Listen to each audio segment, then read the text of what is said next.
Yo, yo, yo, how y'all doing? What's good? Alhamdulillah, alhamdulillah, we here. Point of Impact Raw. Y'all know what it is. Community United Focus Men's Group, your guy. Yeah, Derek Minhaj Malive in Hansford. And I'm here with some really amazing dudes. They come running down on you guys, you know what I mean? Yeah, listen, that's how we are. That's how we coming in, you know. Hey, listen, these are my peeps here, and I can't wait for you to meet these brothers, man.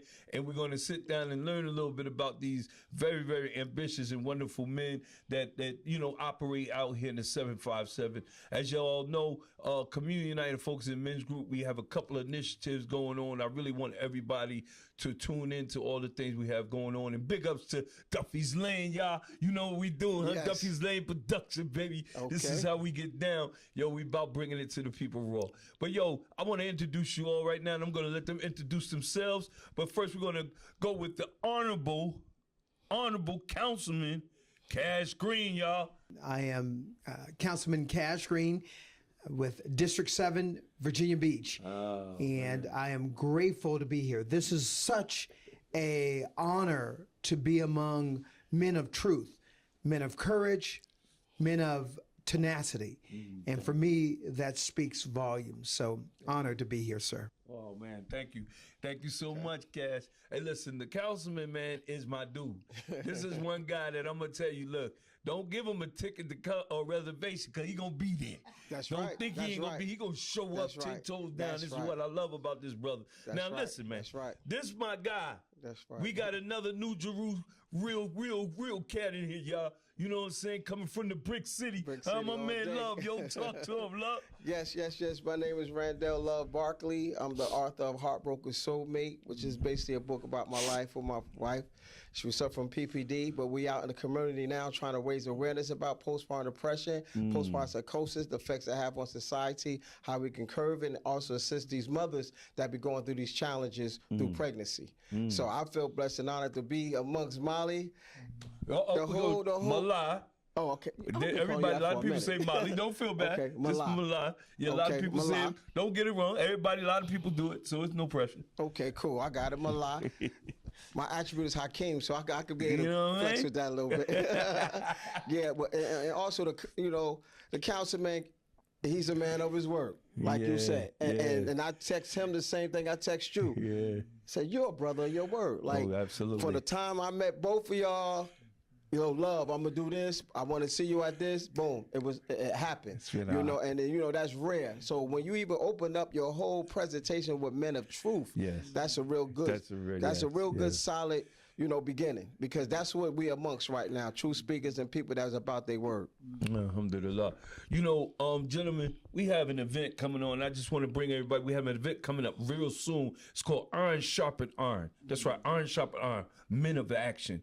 And this is going down February the 5th at the Chrysler Museum, man, at the Prairie Glass Studio. You don't want to miss this event. It's going to be amazing. Our keynote speaker is going to be Pastor Dr.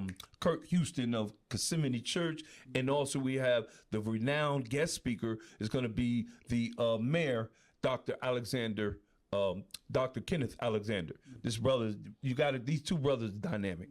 And you don't want to miss, of course, Duffy's Lane Production presenting the small document on Iron Sharpen Iron and how we interview. If you don't mind right now, gentlemen, both of you expound to me, and Councilman Green, we'll start with you. Like, can you just expound to me, like, what does Iron Sharpen Iron mean to you in today's perspective of how men are moving in the community? Yeah. No, I appreciate that. Thank you for that. For me, it means the best version of yourself. You are a individual who has gone through the school of hard knocks. You've experienced some things in life. And so what you present, your community face, your private face, is the same. Right? As a youngster, you have several different personalities that you are presenting to the community, and even at home, because you haven't yet found the truest version of yourself. Right? And so after you've gone through some things, you've seen some things, you start to really jot down, who am I? What am I? What's my purpose? And it was through the fire that's how I became the person I am today, right? And so I don't lie, right? Not because lying is bad, right? Sometimes people have to lie to save their lives. I'm not against that. Right. I just found a way to speak the truth, and if I'm going to lie or have the thought to lie, I just say, let me get back to you. Let me gather more information. So I've learned how to use the definitions and wording and thoughts to communicate to you where I don't have to do it. And that's very important because as a youngster, I grew up in the School of Hard Knocks, right? We lied. Where did you grow up at? San Diego. San Diego, okay. Born and raised in San Diego, California. Yes, sir. And LA had kind of made their way through to San Diego. So we grew up with people who were about, I don't know if you want to call them gang members. Right. But you would say that if they were not working, they were going to make a living That's right. some other way. Somehow. That's right. Right. And so as a way of society, we went to church, and then we also hung out with the homies from the block. That's right. And sometimes they didn't teach me right. Yes, sir. I just learned. Yes, sir. But as the older I got, I began to say, listen, I want to be able to use my words, Yes, sir. not to hurt, but my words to encourage, my words to be able to speak life. Come on. And bro. for me, I found a way when I was selling cars how to tell you the truth, which was, believe it or not, that was difficult. Yes, sir. Someone said they brought in their used car, Yes, sir. and that's how we make our money as car salesmen. We say the value is $5,000, but the value may be $10,000. So if you come and you say to me, I thought my car was worth more than that, Right. then I would say it was. But we have to keep the lights on, and this is how I make my living. And 5,000 is a fair number. Yes, sir. Now I'm willing to go back to the manager for you because you said that. Yes, sir. But that kept me in a grace of being true to myself. Yes, sir. And so that's what it's about. Wow. Iron sharpening iron. And I like that because, narrations from the Prophet Muhammad and in the religion of Islam, the Prophet Muhammad, may Allah's praise and salutation be upon him, sallallahu alaihi wasallam, he said that to lie even in play is a sin. You see what I'm saying? So we shouldn't practice lying. Truth should always be spoken. They say truth is found in men, but men are not found in the truth. And this is something that maintains and contains that truth. If you're constantly being aware that the words that you speak, you'll be held accountable for, not just in this life, but in the hereafter. Guess what? You're more aware of what you're going to say out your mouth. Right. And thank you, John. Excuse me. See, I'm thinking of John Page, y'all. See, John, you're haunting me right now. But thank you, Councilman Green. But now I'm going to go over here to my main man, Love. Love, man. Hey, listen, man. The vibe when I met you, bro, it was already genuine. Right. And knowing, and then when I found out you was from Brick City, from New Jerusalem, around the way, it just made even more sense as to why we was connecting and vibing. Right. But I want to first apologize to you because, for me, acknowledging one another is very important. And I felt like I was so busy, I wasn't acknowledging you in the sense that I needed to. You know what I'm saying? So I want to apologize to you for that. You know what I mean? And because you're important to me, brother. And I Same felt, here. you know what I'm saying? And I felt like I was moving so much in the days that we were going through. And we're going to tell y'all a little about the exciting weeks that we had before. But, I just was moving so much, I couldn't kind of give you the attention I wanted to, brother, because you're my brother. And I want you to know that I'm always listening and paying attention to you. But if you could share with us, what is iron sharpen iron? What does that mean to you in today's society as we see men in our community moving about? How do you see that impacting our community today? Well, I see in the sense of what we started with the truth. I see it with the sense of men valuing their word, because I don't want to just say the state. I have met a lot of people that don't value their word. Yes, they would just talk. They would just say anything, and they fine with it, And coming from Jerusalem, we would say, my word is my bond. That's right. My bond is my life. That's you right. know what I'm saying? I live on that, That's so right. that's and then when I got down here, it was totally different. So iron sharpen iron for me is being amongst men of like-minded that can sharpen me and keep me wise and keep me on my toes and be truthful enough to see me fall or going to the side and be that brother. Tell me, look, bro, nah, you know what I mean, that's you moving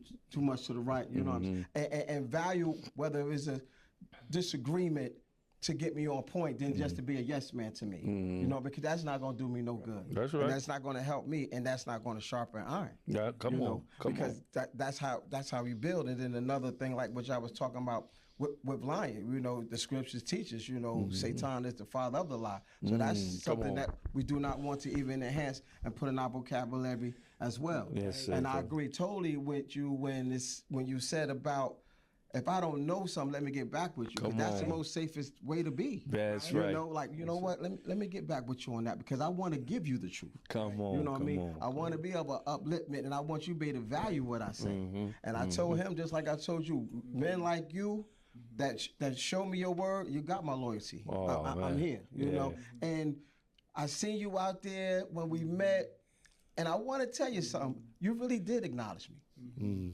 Okay. Whether you even not realize it, because out of everybody out there, and some of them I know longer than you, when you caught eye with me, you came to me. Yes, sir. You know, a lot of people out there, I'm gonna leave them nameless, they saw me out there and they didn't even try to come acknowledge. Wow. You know, they want me to see them, walk up to them, do the non-iron stuff OG people do.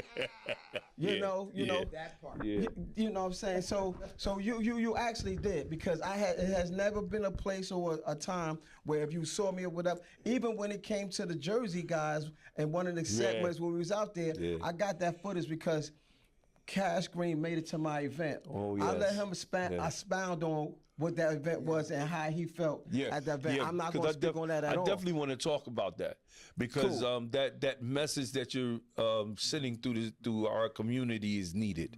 You know, that's that whole support of our women. That's one thing that men's group is all about.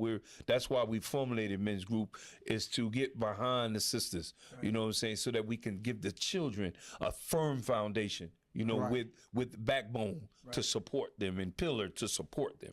You know, and you did that at the event when I met your man, because you said, "Hold up, love, come here, let me put this, get this mic." Tell them about yourself. See, that's genuine. Yes, sir. You know, and and even with the Jersey situation, you was like, "Well, where love at, yo?" Like,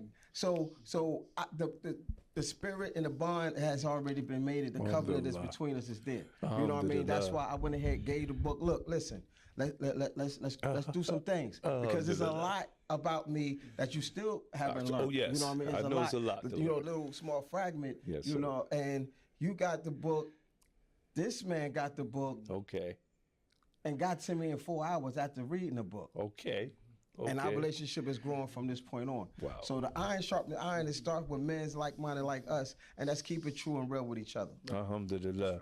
And this is what I, have been so grateful for in the past 2 weeks. I've been surrounded by powerful, moving men like yourself all the last week and the weekend before. But this little, they popped up on me, y'all. I'm telling you, they bum rushed me, yo.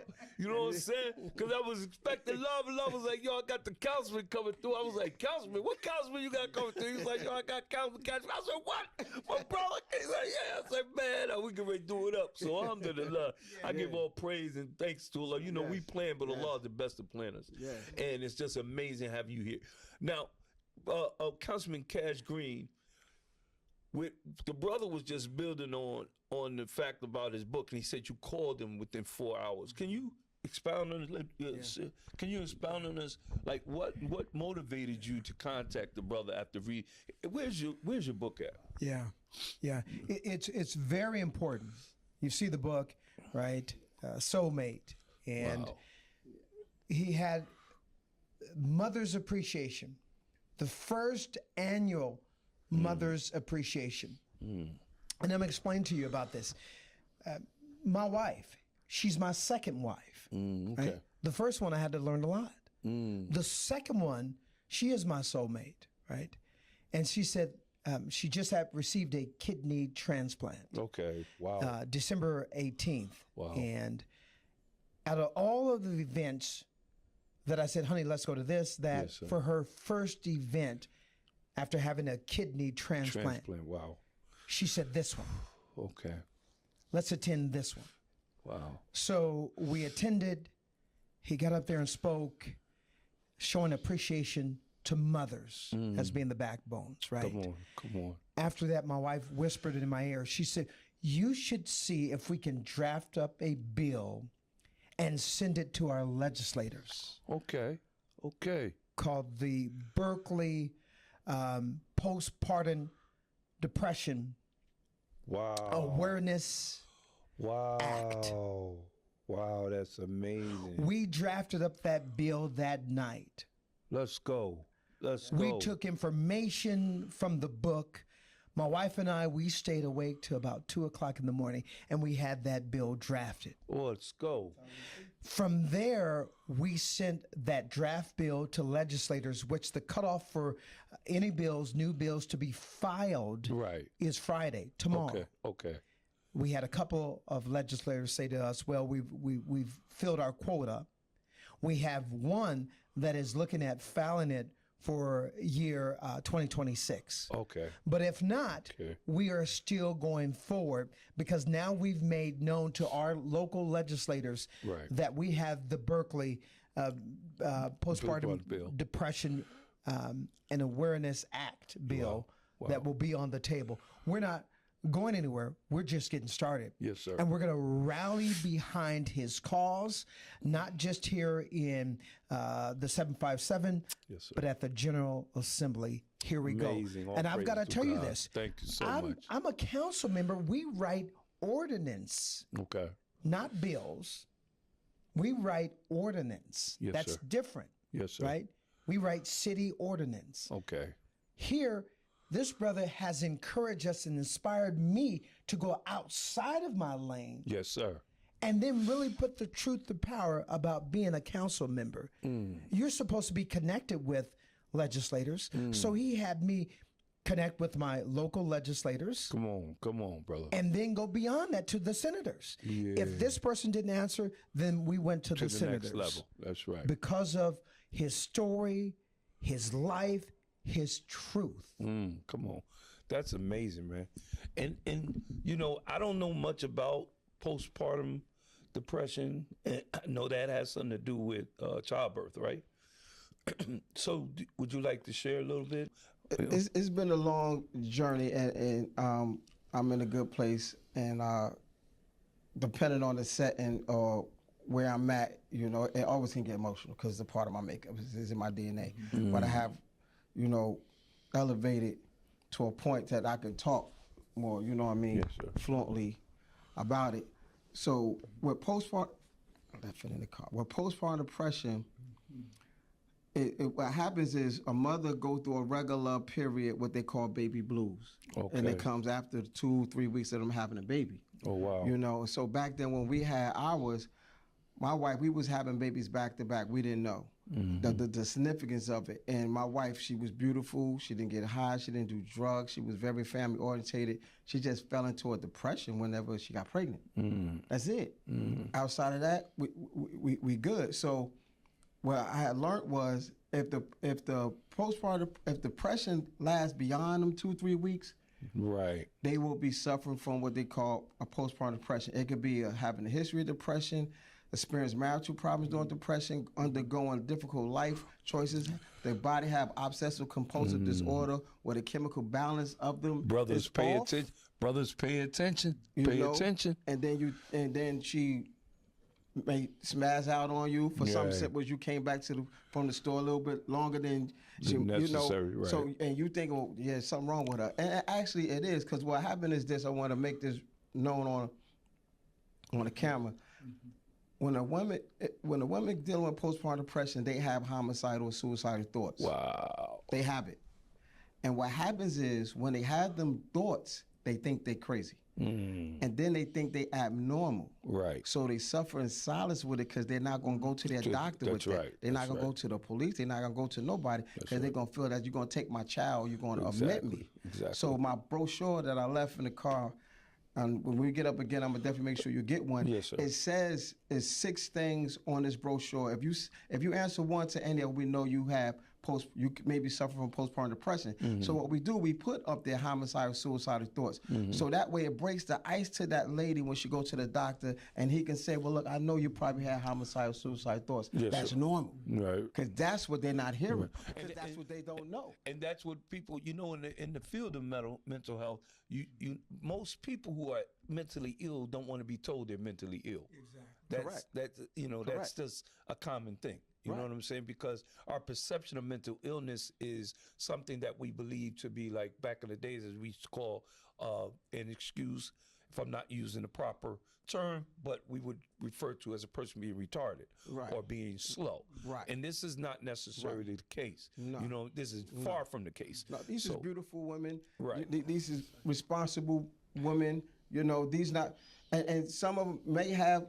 I'm not knocking one that might have did drugs or drinking, but it's not that the drugs and drinking is the element to have them that way. It's personal after a birth of a child. Yeah, just the drugs, it's the individual makeup of that person. Yeah, drugs and alcohol just compound it. Right, and I give you a prime example, because see, Sunita was my second wife. Okay. As you read in the book. Yes, sir. You know what I'm saying? She was my second wife. Okay. She was my soulmate. Okay.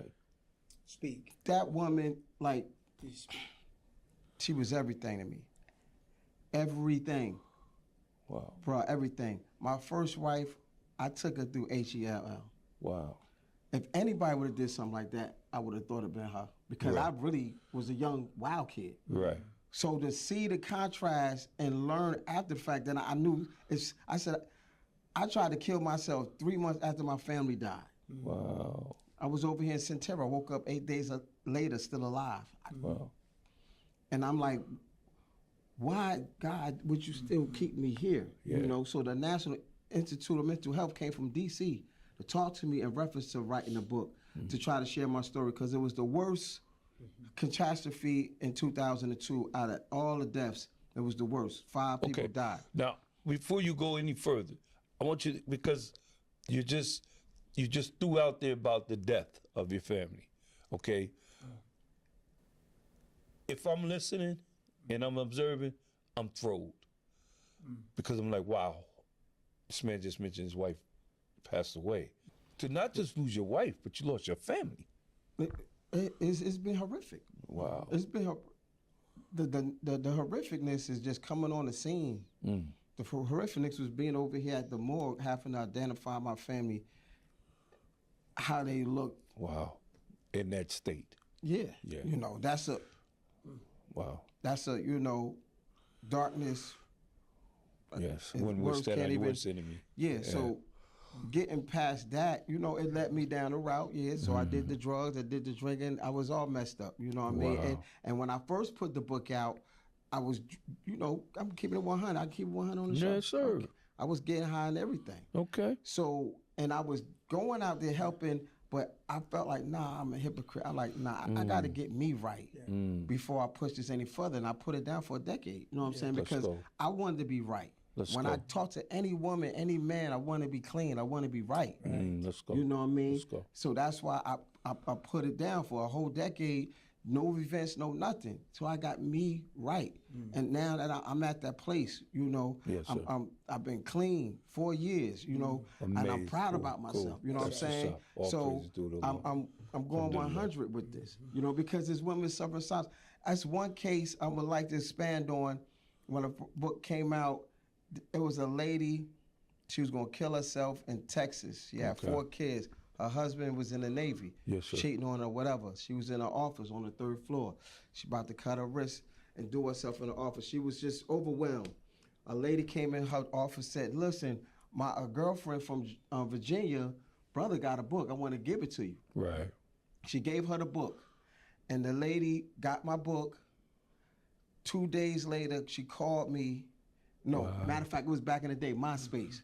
She reached out to me on MySpace. Okay. I don't know what that is, but Yo, she was Social media. Yeah, it was the beginning of Facebook. Oh, really? It was the beginning of Facebook. Okay, I was she incarcerated reached on that me time, so- and she told me, Mr. Barkley, I was going to kill myself, the date she was going to kill herself, how she was going to kill herself. And she said, I read your book in 22 hours. I went to Walmart to get a magnifying glass so I can read your wife's writing because her diary is in there. Oh, wow. And she got help, right? Wow. And she went to her husband and she felt she was confident enough to tell her doctor and everything. And this woman got help. And then 4 months later, I was doing an event in Waterside. Yes, sir. There's 2,000 people out there. Slick Rick and Dougie Freshener was out there doing their thing. I Your was twin? out there. Yeah. Boom. That's what I call it. Yeah, So- this ain't Dougie, y'all. yeah, This ain't Dougie. Straight up. I'm the twin brother from You another know what mother.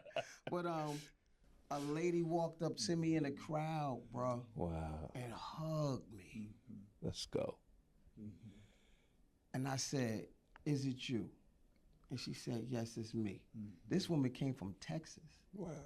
All the way up to Virginia to that event, hugged me. I met her family, and she was floored and was like, I'm good. And she went back to Texas. Never seen a lady again in my life. And it touched me because it was 2,000 people out there. People hollered at me and everything, but the way she hugged me, I knew it was this lady. That's powerful. Wow. Bro, you got me tearing up over here, bro. That's crazy. Her purchase, That's her crazy. story mean more to me about 1 million books being sold. Wow. Yeah, that's crazy. You know what I'm saying? Her, and it was 16 others. That meant everything to me. Them Alhamdulillah. others, so I'm like, yes, it did was I wrote it for to do. And you know, Bro. you hit me. You know, see, this is why we need more spaces where we as men can come together, man, and talk about these issues. You know what I'm saying? Like, for real, yo, put down the macho bravado. This is a brother sharing with us, man, Yeah. a time in his life where, man, I don't know about you, brother, but when you lose your wife and your children, Yes. bruh, that's a tragedy of helplessness that I don't want no man to feel. Exactly. You understand? Exactly. So I deeply ask that, Exactly. Allah guide you upon a straight path and grant you ease and direction, brother. I appreciate that. If you don't mind, let me ask, Councilman, when you hear, of course, I see how you were motivated very heavily now. That's right. When you hear the brother, you know, right here, personally, just pouring out it. What does that do to you to inspire more brothers to be more open about the issues going on in their lives, and why it's so important for us to check our emotional intelligence, you know, so that we don't respond to things in a way that could be adverse to getting a positive result. Right. What do you think is, you know, something we can do more to aid brothers like this in our community who are going through things like this? So being here at this venue, being here at a media where we are actually letting people know his story, we are partnering together. And I'm going to say this, and I'm going to leap off to answer your question. Yes, sir. But I didn't want to run for office because this was my second marriage. Right? I didn't want to run for office because the woman I married, she had 3 kids and I had 2. And, you know, in the streets, you don't marry someone that has 3 kids. You don't, that's not love. But the minute that I started being true to myself. Come on, brother. And then I start telling my story, that I found that there are more people like me. Come on. Than that perfect image that I had in my head. Okay. Okay. And so for the males who believe that it is that postpartum depression is not real, it's not authentic, then you're hearing it from brothers right now. That's right. The man that lived it. Exactly. And all of us who have dated, who have had baby mamas. Come on. We've heard them say these stories. That's right. But pushed it to the side because it would mess up our image. Absolutely. And so I would say we need to hear more stories like this. Yes. Yes. Then we need more leaders to be true to themselves. Come on. Right? Because the more that we have the Mr. Pretendo in places of power, right? That's what creates this whole false bravado That's right. for our youth. Come on. And then it sets in place a generation of decadence where we're going downhill. Come on. But you have turned the tide. Yes.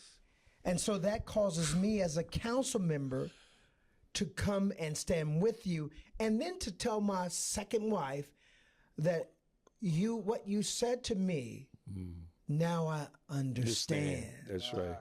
That's right. Understanding is understood. Get That's it. right. That's right. Because we don't as men. You know, we don't. But I'm going to tell you something else that's so significant about being a father to a woman that may be dealing with postpartum depression. I did the studies on it and found out, and I think I shared it with you on the phone, that 50% of a mother recovery surviving postpartum depression comes from her mate. Wow. Did y'all hear that? Scientifically has been proven 50% of a mother recovery with postpartum depression comes from her mate. Mind you, we're not trained. We don't have it. It's just our presence of the connection of who we are as their mate. As the law, it's more significant. As the law tells us in the Quran that we are comforters to one another. That's right. Think about it. Right. So that doctor giving her meds and everything else, she still have complete. Come on, B. You done medicated her up and got all woozy and everything, but she's not complete. Her man ain't there. She need, not want, but need us there. And that last day, I was going to the studio to do a song for her she didn't know nothing about. Booked the time, and she was like, babe, no, I don't feel good. Just stay here. I said, I already got the time. Look, you're going to like this song, you know, and everything. She's like, no, just don't go. I left. Wow. Went to the studio. I told her I'll be back in 2 hours. As the daggone, I think it was Isabel, one of the worst storms we done had in Norfolk. Everything was flooded everywhere. I was in Virginia Beach. Took me 4 hours to get back. Man, she had all my stuff at the door, and I was just like, okay, now she throwing me out again. So, and I'm still downplaying what she's going through. Come on. 11 days from that day, she murdered everybody and herself, bro. Wow. 11 days. Wow. So I put the music down for 15 years. I didn't sing a song, do a rap, nothing. I just started back the music 3 years ago, bro. 3 years ago. Because I've been going to counseling for 3 years, and through counseling, she helped me go back to that dark place, and she helped me realize and see where I wasn't the guilt factor. There was no way possible I could have known. But what I can do is be a powerful factor today to help those, to educate them so they can know. Now, I had to let it go. My counselor ran 3 different ways of, okay, well, what if you did this? To help me see, like, there's nothing you could have done. As they say, kun fire kun. When Allah it's nothing. It's nothing. There's nothing you're gonna do. It's nothing you could have done. Was meant to hit you, gonna hit you. Was meant to miss you, gonna miss you. Right. Beautiful. But that's one of the things when it comes to death and grief we all suffer from. You know, is guilt. You know, guilt, depression, paranoia, self-acceptance of the reality of what happened. Right. You know, and then me, I ran to the drugs and drinking and promiscuous lifestyle for my coping mechanism. You know, and that's what I know that did, so well. You know, so even my counselor helped me appreciate this. Say, you Randell, you are a unicorn. You should be dead. You should be in prison somewhere. There's no way you should be standing here even talking to me in the sane mind. So what you're doing, and she helped me 2 years. I've been, 3 years, 2 years before she even read my book. Wow. You know? I want to say this. The Barkley Bill, and hear me, the Barkley Bill tells physicians, doctors, maternity doctors, that after childbirth, you must give them a pamphlet. You must verify that postpartum depression is a real thing. That's right. And it is your job, it is your duty Yes, sir. that you must communicate that to each mother that you help deliver. It is a bill, which means it is a law.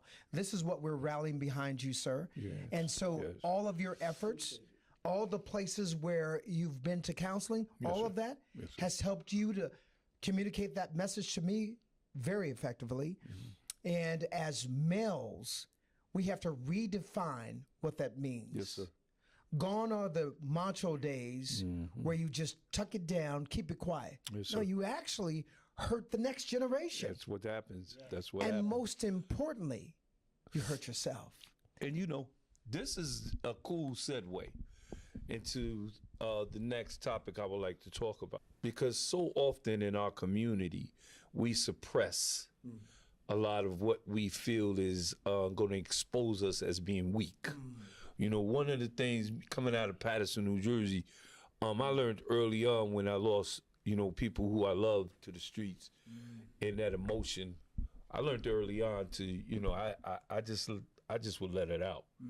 Because for me, holding in that and suppressing that pain was what was one of the reasons I was a violent person that I was when I was out in the streets, and one of the reasons why I was using drugs, one of the reasons why I was out there, you know what I'm saying, looking for unnecessary attention, you know what I'm saying, wanting to be accepted and all these type of things, because I didn't know how to handle, you know, the realities of life, you know what I mean, and because so often we paint this picture that life is supposed to be just happy, go lucky. Go get a good job, go get an education. Trust me, you're gonna have the best life. No, that's BS. And that's something that, you know what I'm saying, I wanna go into right now. I want to talk about, you know, we recently big ups to Poolside Cooking, Jimlin, yes. Jimlin Hewlett, and the whole team of Poolside Cooking. My man, and big ups to the wonderful man, amazing producer Walla. You know what I'm saying? Walla, We big gonna ups. get Walla. We coming to get you in, baby. And then of course, y'all, you know what I'm saying? Joey Blanco, the producer behind this whole theme, man. You did an Listen, excellent job. I gotta holler at you, bro. you know what I'm saying? Before I go into that, I want to just let you guys know, Community United Focus and Men's Group, we're right now signing up. However you need us to support that bill, we there. Okay. However you need Appreciate us. that. If you need us to travel need out it. to Richmond, guess what? We're gonna travel out to Richmond with you. We gotta have that bill. All right. I like So that. Jimlin came up with the idea because she had that opportunity to go into Lawrenceville Correctional Facility, which my son I served out of my 25 years, I served 2.5 years there, in my time that I served in there. And so it was very, very rewarding for me to be a part of this. But she went inside and she experienced something that she never experienced before. So she came back even more inspired. Next thing she comes back, she wants to do the remake of the 1990, what was it, 98? Not yet. 90? Talking about Self-destruction? 19? no, it's earlier than that. Yeah, it's I think 19. 88 or 89, one of those. 88, 89? 89, yeah. Excuse me, guys, if I little... Look it up. Yeah, bro. look it up for it. Hey, we're being It truthful should, here. know what I'm saying? Matter of fact, it's in the 80s. It should be, it Right? definitely should Check be. it out. Right? It's definitely Check in it the out. 89. There you go. I hit it. There you Yep. go. Yep. 19. January 15th, 1989. So it is. we relived this song January 15th, 2026. So And dropped it at the same dropped time. at the same time. That's right. So we had the pleasure of, man, coming together, all of us doing the video shoot. You know, it was a live thing. right. But February the 1st, we're getting ready to start our campaign of self-destruction, break the cycle. You know what I'm saying? Big ups to my brother Philip, president of Men's Group, Philip Adams. Man, he came up with a wonderful idea and campaign, design that he wants to push. We're pushing right now with Jimlin. February the 1st, we're going to be calling on you, the entire nation, to step up. If I may ask you, brother, with all that you've experienced, what will be most important for you to break the cycle in? my cause for one, because the stigma behind it is that these mothers are crazy, or you know, and they are neglectful mothers, and they're not, you know, and also, you know, that alone. That's why I did the Mother's Appreciation, to appreciate what mothers have done. You know what I'm saying? My mother's dead. Wow. My grandmother's dead. 2 of my wives are dead, and my other baby mama are dead. Wow. 5 of the mothers that had the most effect on my life are gone. Wow. I did this for mothers that don't have no connection to me at all. Yes, sir. Yes, sir. None. Yes, sir. None. There we go. It's just what I got from my mothers and my baby mothers and my wives is what I got for them, that I feel like, well, let me acknowledge these mothers. Let me let them know I see you. It's some of us men that see you. It's always mothers and women doing stuff for women all the time.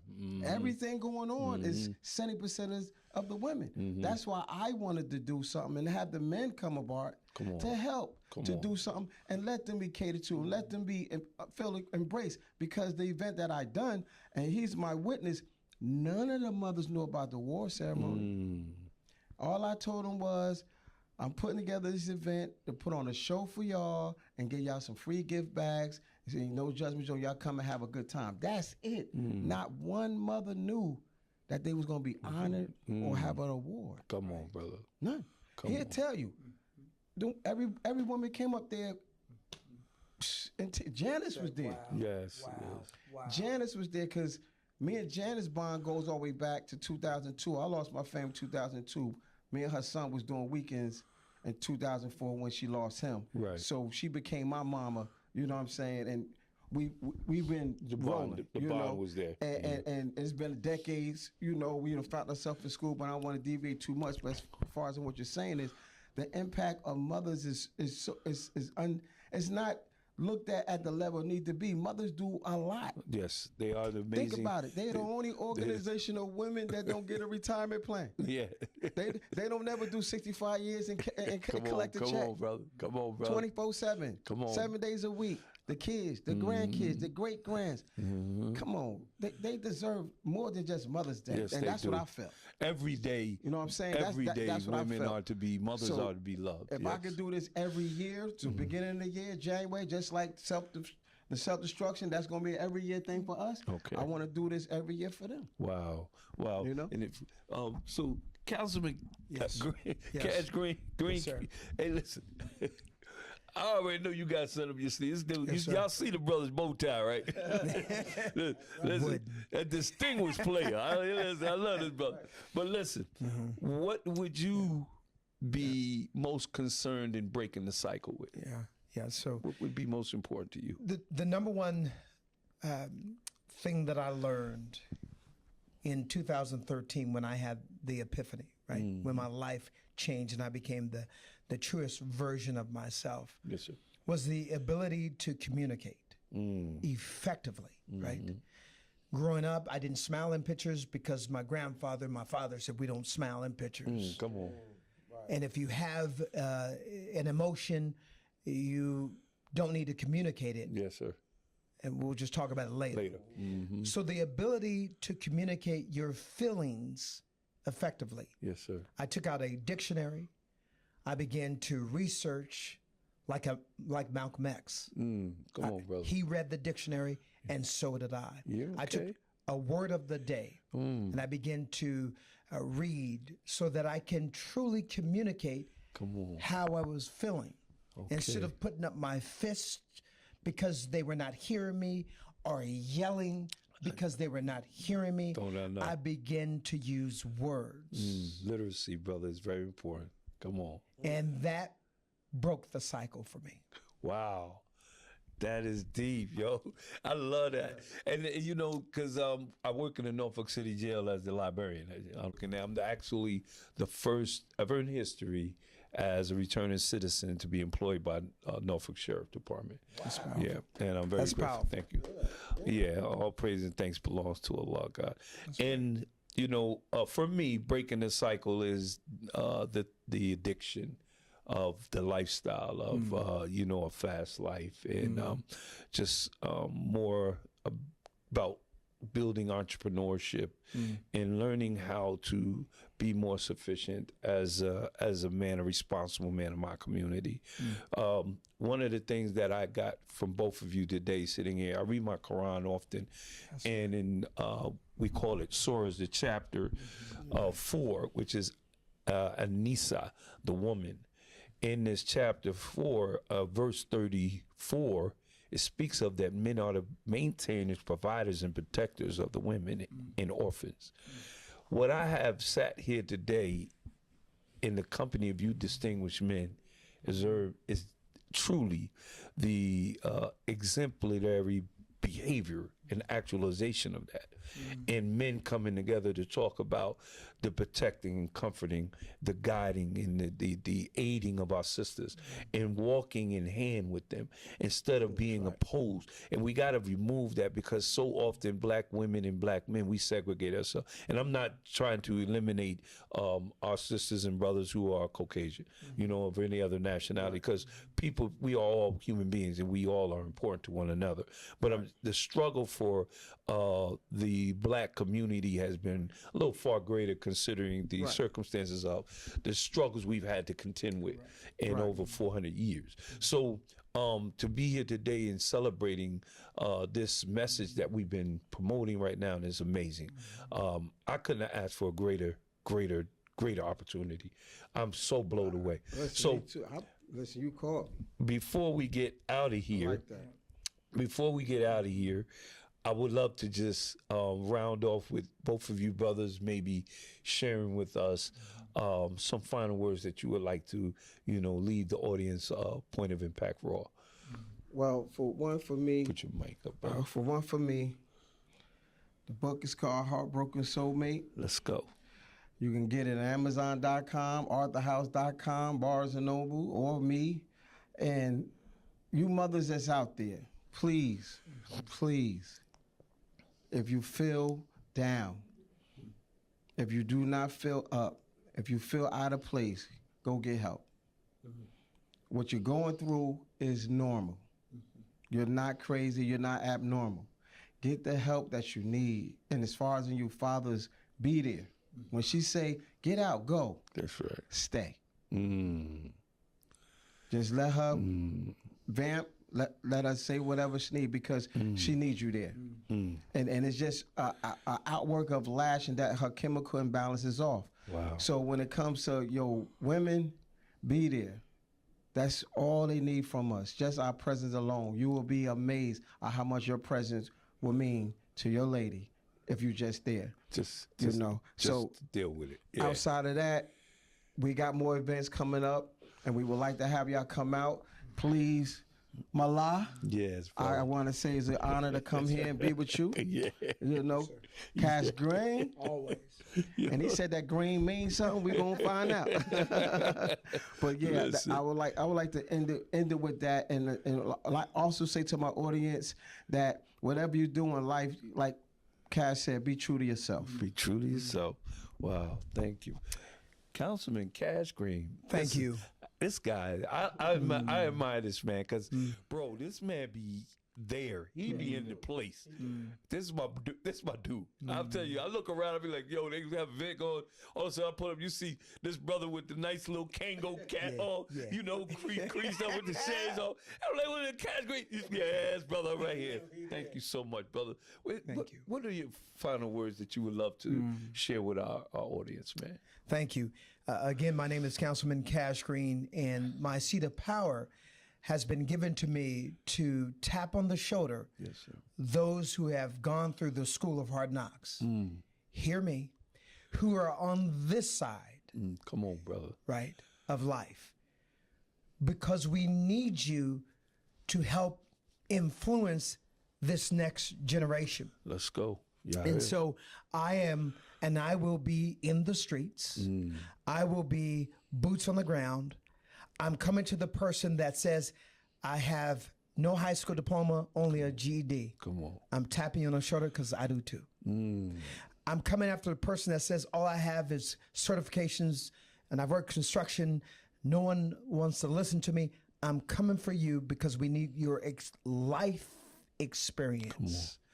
I'm coming for the father who has 5 baby mamas. Yes, sir. I'm coming for the father who says, listen, I've been incarcerated most of all of my life. What good could I be? I'm coming for you. These are the leaders. This is my message. Here I am. Wow, thank you.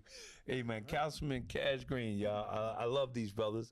And as y'all all know, you know what I'm saying, this is our final little moment in this outstanding interview. Outstanding.